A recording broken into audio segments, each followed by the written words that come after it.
बिस्मिल्लाहिर्रहमानिर्रहीम। अस्सलाम वालेकुम। कैसे हैं आप सब? उम्मीद है कि आप सब खैरियत से होंगे, खुशबाश होंगे। अल्लाह ताला आपको शाद आबाद रखे। जो दुख दर्द तकलीफ़ें हैं उनसे अल्लाह ताला हम सबको अपनी रहमत करम फजल से निजात दे। इस दुआ के साथ आज के ब्लॉग का करते हैं आगाज़। आप सबको कहते हैं खुश आमदीद। और अभी तैयारी कर ली है एज़ यू कैन सी, और चलते हैं कहीं, करीब ही जाना है। तो हुमैरा भी तैयार हो लेती है, उसके बाद हम दोनों निकलेंगे।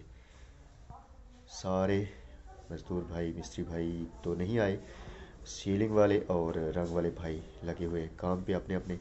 तो उनको काम पे लगा के अभी हम बस कहीं जा रहे हैं, पास ही। कहाँ जाना है वो तो आपको व्लॉग के एंड में पता चलेगा, दिखाएंगे, बताएंगे आज के हमने कहाँ जाना है। व्लॉग में ज़रूर मेंशन करेंगे। लेकिन पहले तैयार मैं तो हो चुका हूँ, मेरा तैयार हो ले उसके बाद। अच्छा जी, घर वापस आ गए हैं। मैं और हुमैरा गए थे ताया जी के घर। हमारे जो अब्बा जी के सबसे बड़े भाई हैं उनके घर गए थे। और हमारी सगी खाला जो अम्मा जी लोगों की सबसे बड़ी सिस्टर हैं उनके घर गए थे। तो उस दिन भी हम गए थे। तो समझ लें कि ये जब से मैंने होश संभाली है आज दूसरा दिन था। तो उस दिन हम गए थे, उस दिन भी बहुत अच्छे तरीके से वो पेश आए। आज भी गए हैं तो आज भी बहुत ही अच्छे तरीके से उन्होंने हमारी आओ भगत की चाहत प्यार दिया।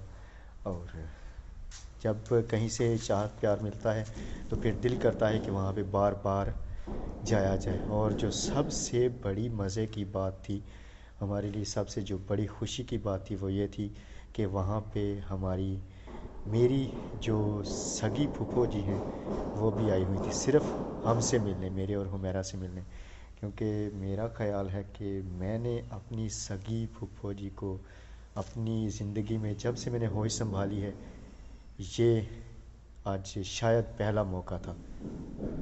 शायद नहीं बल्कि यकीनन, क्योंकि हालात कुछ इस तरह के रहे हैं हमारे पास में कि बस ना ही उनके बारे में बात की जाए तो अच्छा है। तो चलें, ये बातें छोड़ें। सुबह हम गए थे, तकरीबन तकरीबन 11:30 बजे हम निकले थे। और अभी 3:45 का टाइम है। अभी भी वो आने नहीं दे रहे थे, लेकिन हमने कहा कि जाके, मेरा नहीं कहा कि जाके मिस्त्री भाइयों को, रंग वाले भाइयों को चाय पका के देनी। तो अभी आप हमें इजाज़त दें। तो अल्लाह का शुक्र है कि बहुत ही मज़ा आया, बहुत ही मज़ा आया। अब देखते हैं कि अभी काम की क्या सूरत हाल है, क्या चल रहा है। रंग वाले भाई आज हाल को लगे हुए हैं और हाल का काफ़ी काम माशाल्लाह निपटा चुके हैं। कल शाम तक पुटीने भर के गए थे और आज मुझे लगता है कि मोस्टली हाल का जो काम है वो ख़त्म हो चुका है, बस फाइनल टच की तरफ ही आ रहे हैं। तो काम के प्रोग्रेस इनकी बहुत ही ज़बरदस्त रही। भाई साजिद, भाई शाहद ने पेमेंट का लिया के दे दी थी। चलो ज़बरदस्त हो गया। ताया जी के घर जाने से पहले मैं भाई शाहिद को चेक दे के गया था, तो चेक करवा के ले आए थे। तो पेमेंट उन्होंने सीलिंग वाले भाइयों को भी दे दी है और रंग वाले भाइयों को भी पेमेंट कर दिया, क्योंकि आज जुमेरात है तो जुमेरात के दिन हफ्ते भर की पेमेंट अदा करनी होती है। अभी देखते हैं सीलिंग वाले भाइयों का काम कि वो कहाँ तक पहुँचे हैं। ये हमारा सीढ़ियों वाला कमरा और इसकी जो सीलिंग हो रही है उसका डिज़ाइन चेंज है दूसरे कमरे से। अभी ये जब मुकम्मल हो जाएगी तो फिर ज़्यादा वाज़ेह नज़र आना शुरू होगी। हमारे हमसायों ने थ्रेशर लगाई हुई है। शुक्र है जो हवा का रुख है वो हमारे घर से मुखालिफ समत की जानिब, जो हवा का रुख है वो हमारे घर से मुखालिफ समत का है, इसलिए बचत हो रही है। वरना तौबा तौबा तौबा, इतनी डस्ट आनी थी कि क्या बताएं। जिस चीज़ का डर था वही हुआ।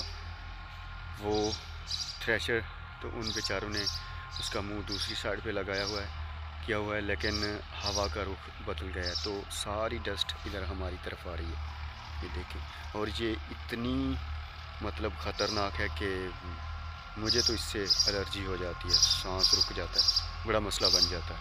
अल्लाह करे हवा करो कि दूसरी साइड पे हो जाए तो बचा हो जाए।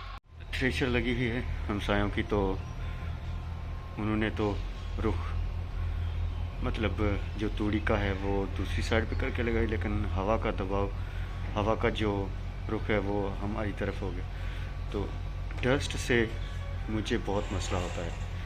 तो अभी पहले भी मैं ऐसे करता हूँ कि गंदम के दिनों में जब इस तरह का कोई डस्ट वगैरह का इशू बनता है तो इस मास्क को गीला करके नाक पे लगा लेता हूँ, तो कुछ बचत हो जाती है। अच्छा जी, आप ने जो पहले ब्लॉग में देखा था कि कल वाले ब्लॉग में कि हम गए थे रिलेटिव्स के घर, और आज भी गए थे, लेकिन कुछ लोग, there are some people who don't want us to go there. Anyway, we don't give a damn shit. तो हर किसी की अपनी अपनी ज़िंदगी होती है, कोई कहाँ पे जाए कोई ना जाए। मेरी आदत है मैं किसी की ज़िंदगी में दखल अंदाज़ी नहीं करता, तो इस बात को भी समझ लेना चाहिए हर किसी को कि कोई दूध पीता बच्चा कोई नहीं है, ना ही कोई नाबालिग है, हर कोई अपना कमाता खाता है। तो जिसका जिधर जी चाहे वो जाए, जहाँ से जिसको प्यार मिले वो जाए। कोई ज़िंदगी किसी का मालिक नहीं है, ना ही कोई किसी को खिलाता पिलाता है। तो बेहतर यह है कि समझने वालों के लिए इशारा ही काफ़ी है कि वो समझ जाएं और किसी की ज़िंदगी में दखल अंदाज़ी ना दे। ख़ास तौर पे मेरी ज़िंदगी में तो कोई जुर्रत करे ही ना दखल अंदाज़ी देने की। जब मैं किसी को नहीं छेड़ता, मैं किसी की ज़िंदगी में दखल अंदाज़ी नहीं देता, तो let me live my own life. मुझे अपनी ज़िंदगी खुद जीने दें, अपनी ज़िंदगी जिए और दूसरों को अपनी ज़िंदगी जीने दें। तो बेहतर यही है कि भाई अपनी अपनी ज़िंदगी जियो, अपना अपना काम करो, इसी में बेहतरी है सभी की। तो अल्लाह हिदायत दे सभी को जो मतलब नहीं चाहते कि अली कहाँ जाए कहाँ ना जाए। मतलब वो मेरी ज़िंदगी को मतलब कंट्रोल करने का जो ख्वाब है वो जो है ना, इससे परहेज़ करें। तो अल्लाह ताला से दुआ है कि हम सबको अपनी हिफ्ज़ व अमान में रखे, और बस यही दुआ कर सकते हैं, और अपने काम से काम रखने की हमें तौफीक दे। आमीन सुम्मा आमीन। और आज की इस व्लॉग को यहाँ पे ही एंड करता हूँ। कल इंशाल्लाह एक नए व्लॉग के साथ आपकी खिदमत में एक बार फिर हाज़िर होऊंगा। तब तक के लिए अपना बहुत सारा ख्याल रखें। रब सोने दे हवाले, रब राखा, खुदा हाफिज़। एक बार फिर ये मेरी रिक्वेस्ट समझ ले, फ़िलहाल रिक्वेस्ट ही है, लेकिन अगर फिर किसी ने कोई ऐसा जो है कि मतलब रोकने की या कोशिश की कि अली तुमने वहाँ नहीं जाना, तुमने यहाँ नहीं जाना, तो फिर भाई काम ख़राब भी हो सकता है। तो बेहतर यही है कि अपने काम से काम रखो, मुझे अपनी ज़िंदगी जीने दो और तुम लोग अपनी ज़िंदगी जियो, इसी में बेहतरी है सभी की। तो बस यही छोटा सा पैगाम मैंने आज के व्लॉग में ऐड करना मुनासिब समझा।